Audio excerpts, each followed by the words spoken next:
All right, everybody, welcome to another episode of Nikon TV. I am Chris Ogonek, your host, and we are here with a very special Nikon TV Holiday Edition.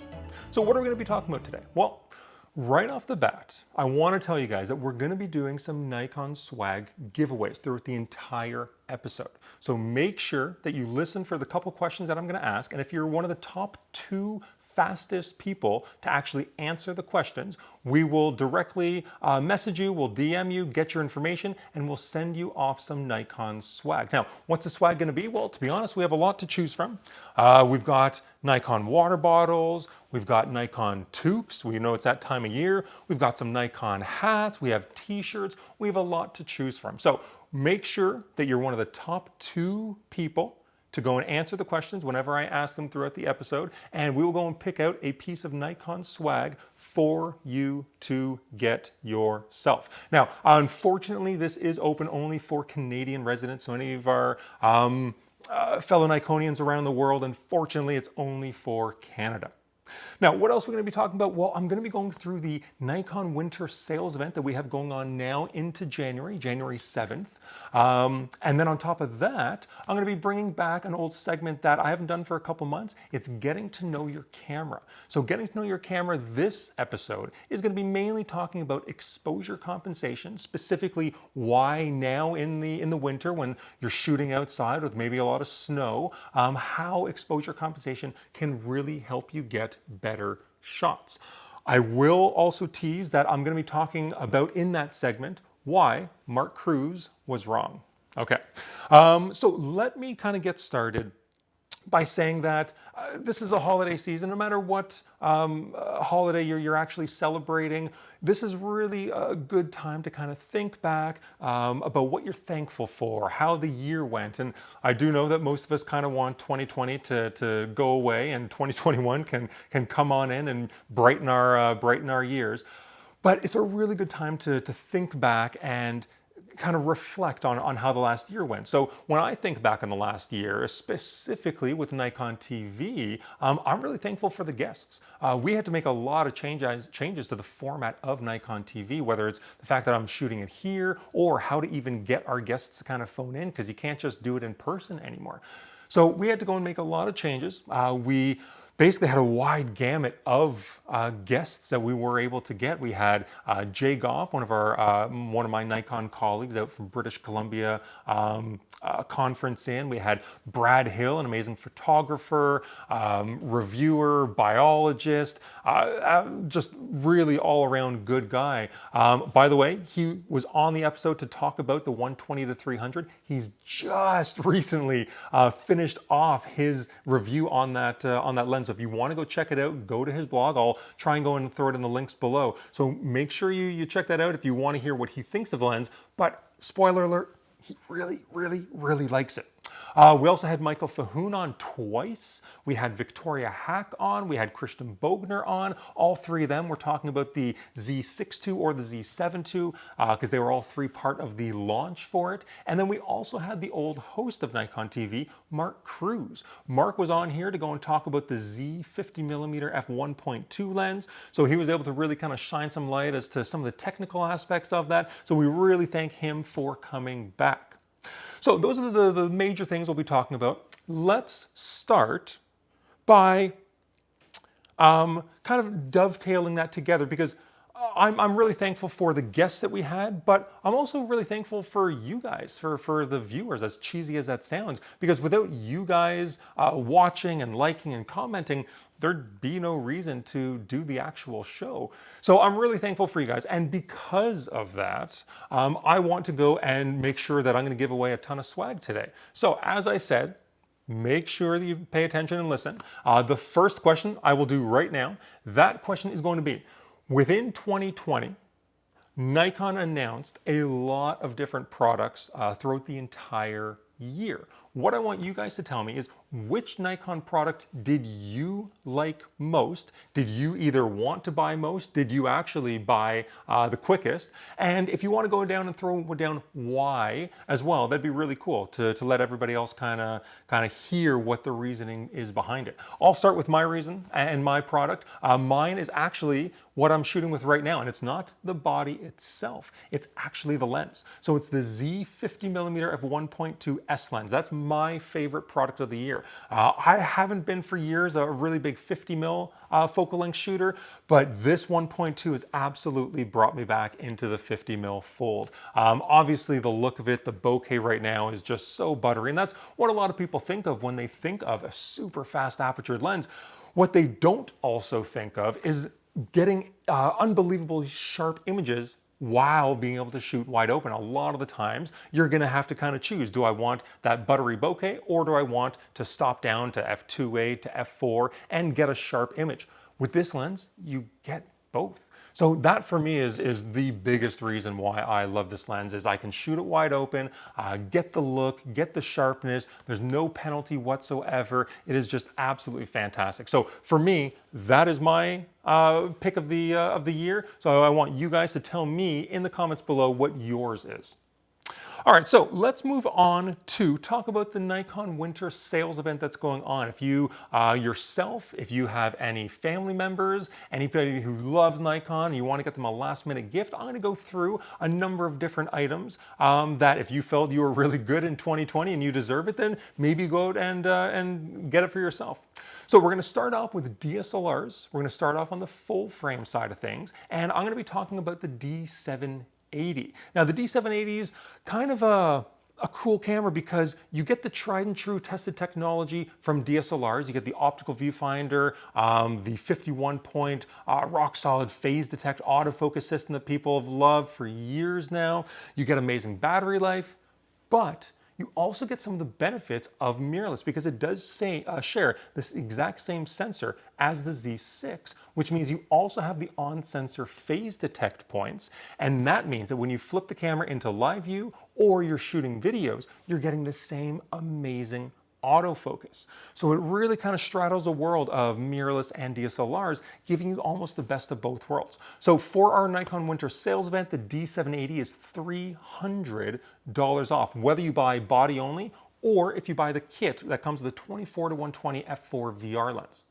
Now, staying with DSLRs, I'm going to switch to a lens, one of my favorite lenses that we've almost ever made, and it's the 70-200 f2.8 FL. Now I say almost because that's pretty much regarded as the best 70-200 ever made until we came out with the Z version of it, which was definitely slightly better in a few key categories. But this DSLR 70-200 is $1,000 off right now. Absolutely amazing deal on this amazing lens. Now switching gears into mirrorless, while we did just come out with the Z6 II and the Z7 II, which by the way, I mentioned the 50mm and I'm just now mentioning the Z7 II, both of those are now shipping. So if you already have your order in, that's fantastic. Make sure you go and talk to your dealer and find out exactly when they'd expect the yours is going to be coming in, because hopefully it will be soon. So while we do have the Z6 II and Z7 II, we are still keeping in the Z6 and the Z7. So the Z7 right now in the winter sales event is an absolutely crazy deal. You are getting $600 off, whether you buy the body or whether you buy the kit lens that comes along with it, the 24-70 f4. I highly recommend getting the kit because that 24-70 is one of the best kit lenses. Well, never mind, I take that back. It is the best kit lens you will have ever shot with in your life. It is absolutely worth it. Even if you want something faster down the road, that f4 lens is going to be fantastic. It fits in your bag pretty much anywhere you want to go. Really, really good savings, $600. So Z7, body or kit, really, really good deal. Now, these last two products I'm actually going to talk about They're not what you would normally expect me to talk about, especially given the time of the year, because they're actually rangefinders, both of them being golf rangefinders. Now, why am I talking about these? Well, they're smaller, they're more stocking stuffer-esque than, let's say, a 70 to 200, which is quite a bit bigger. But I really want to talk about the rangefinders because during, obviously, what we've gone through over the last year with COVID, one of the activities that I think a lot of people felt that if done properly was one of the more safer activities to do outside and to still be active, to still get out, was golf. So we do have a large amount of golf rangefinders. The two I want to talk about is the CoolShot 20i G version 2. And the Pro Stabilized. That's a CoolShot Pro Stabilized. They both have the incline-decline technology, which basically means that if you're, let's say, up on a high par 3, looking down on the tee, when you actually, if you don't have incline-decline, that direct distance that you're looking at the tee isn't actually the distance that your ball is going to travel. So you do need incline-decline technology built into it to actually take the flight path into account. So when you do that, you're going to get a much more accurate reading and you're going to be able to get a much more accurate shot because you can then go and choose to select the right club that you should go and select. So the 20i is a great option when you want the incline-decline. But for me, the way to go is the stabilized. Now, stabilized, a lot of you going, wait a second, that sounds a lot like our VR. Well, that's exactly what it is. It uses very, very similar technology that we essentially learned in the number of years that we've been doing VR lenses. That is now built into this rangefinder. It is the only rangefinder on the market right now that is stabilized. And if you've ever tried to nail the distance at a tee that was kind of wavering in the wind a little bit, the flag was rolled up, you couldn't quite see it. Well, now it really takes all that kind of guesswork of you trying to stay steady because it just evens all the vibrations out. This Pro Stabilized is the only rangefinder that I use personally when I go out golfing, which isn't often, so I'm not great. But I got to tell you, it makes all the difference in the world. Now, I will say for all of these products, you can obviously go to your local dealer, go to the dealer that you're used to, that you've been buying stuff from for years and years. That's fantastic. But you also have the option of going to Nikon.ca. We do have the ability to sell directly to you. So it's really nice that you have a lot of different options, whether it's the dealer you know and trust, or if you're just getting into photography and you just want to go and get it directly from us, you have that option as well. All right, so my next question when it comes to the Nikon giveaways is, what you're seeing right now is the Nikkor Z Roadmap. Now, a lot of you are probably familiar with the fact that Nikon generally, we do not talk about products that we're going to be coming out with in the future. But when we came out with the Z system, we did come out with a very comprehensive Z roadmap. So what you're seeing right now with the little tiny yellow dots in it, every yellow dot is the one that we have not come out with yet that we've stated we will be. Well, what I want you guys to tell me is I want you to look at that list and I want you to tell me which lens that we do not have on the roadmap would you like to see. So this is me just kind of curious because I know there's a couple lenses bouncing around in my brain that I would like to go and see. So you guys tell me in the comments below, first two in there, we will go and DM you to get your information. Okay, so let's now move on to the getting to know your camera segment. As I stated before, this is going to be talking about exposure compensation. Now, why am I talking about exposure compensation? Because if anybody is a die-hard Nikon TV fan, you'll know if you think back to last year's holiday show, Mark Cruz talked about something very similar. He talked about why you should overexpose when you're shooting outside in the bright sunny days. If you want to experiment with manual, try to overexpose a little bit because the camera will tend to underexpose for the white. So obviously he was correct, but if you think back to what he actually said, he was a little snobby in the way he said it. It was, oh, well, when I shoot manual, I overexpose all my shots. Okay, absolutely correct. He is 1000% correct. But How many people, when they're outside with changing light conditions, are always shooting manual? A lot of people shoot aperture priority, I know I do, shutter priority, programmed auto mode, auto, or even some of the scene modes. So there's a lot of different reasons why you may not go and shoot full manual, and that's really where the exposure compensation button on our camera comes into play. So that's really what I want to focus on today, is getting to know the exposure compensation dial and really how and why it should make such a big deal for you and your photography, especially in the winter, especially when there's a bunch of really highly reflective snow out there. All right, well, obviously with landscapes, when you're shooting, you have a lot of time. If you're shooting with a DSLR, you're going to shoot, look at the back of the image, and then, oh, okay, that's a little bit too bright, too dark, and you'll be able to make your change. Well, if you look here, this shot here was shot with 0 EV. This is how the camera thought that it should expose for. And it does a decent job, but for me, when I'm shooting snow, I want that snow to look white, because that's how it is. So a lot of the times behind the scenes, kind of what's going on in the camera's brain, is it's been programmed to look at a scene and essentially try and make it overall, when you're using matrix meter and you look at the entire scene, it's trying to make it gray. Now, that's a high oversimplification of what the system is doing, especially when you talk about our new cameras that have highly sophisticated facial recognition that will bias the exposure toward a person. There is so much going on here, plus the fact that it's going to compare every single shot that it sees with a database of shots that it has in its memory. So bear with me, gross oversimplification, I apologize, but it gets a point across, because when you look at a lot of snow scenes, the snow isn't white, not right out of the camera. And that's because the camera is doing what it is designed to do, which is basically create a gray image.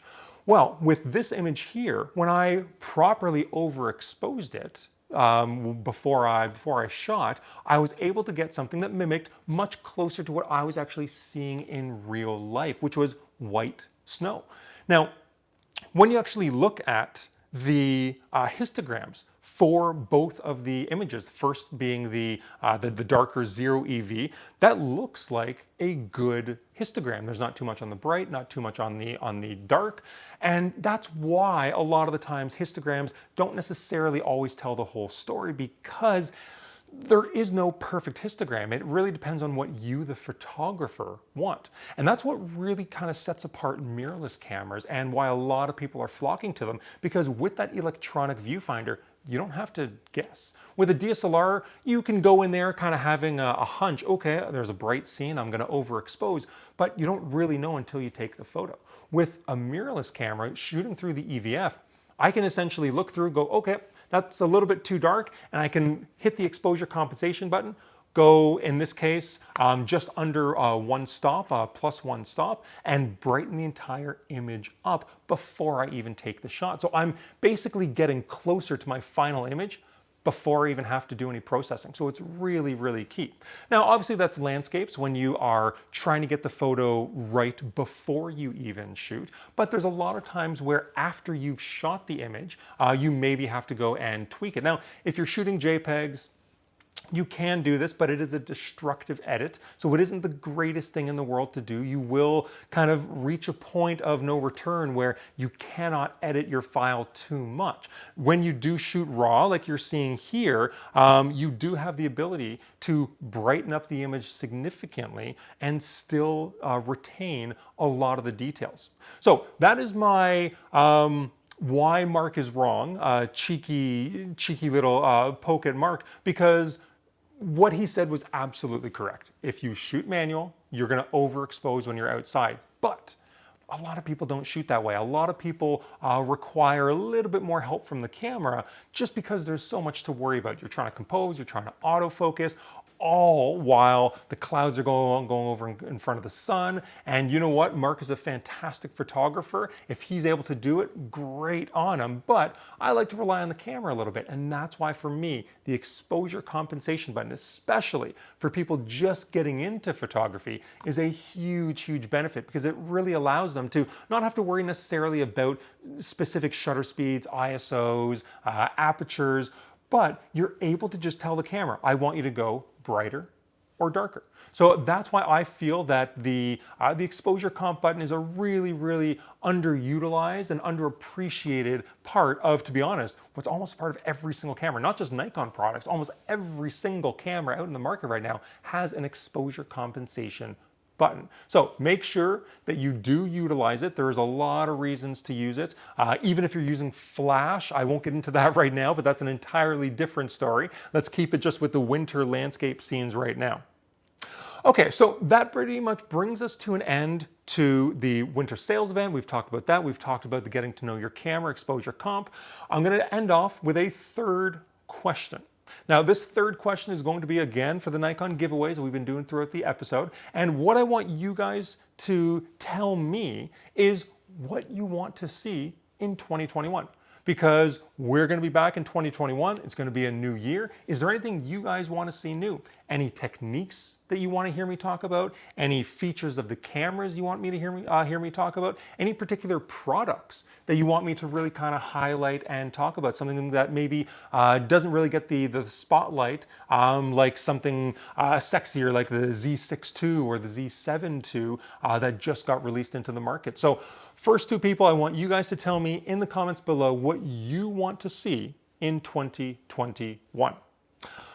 All right, well, guys, I gotta say that was a fantastic year. Not 2020 itself, but a fantastic year of Nikon TVs.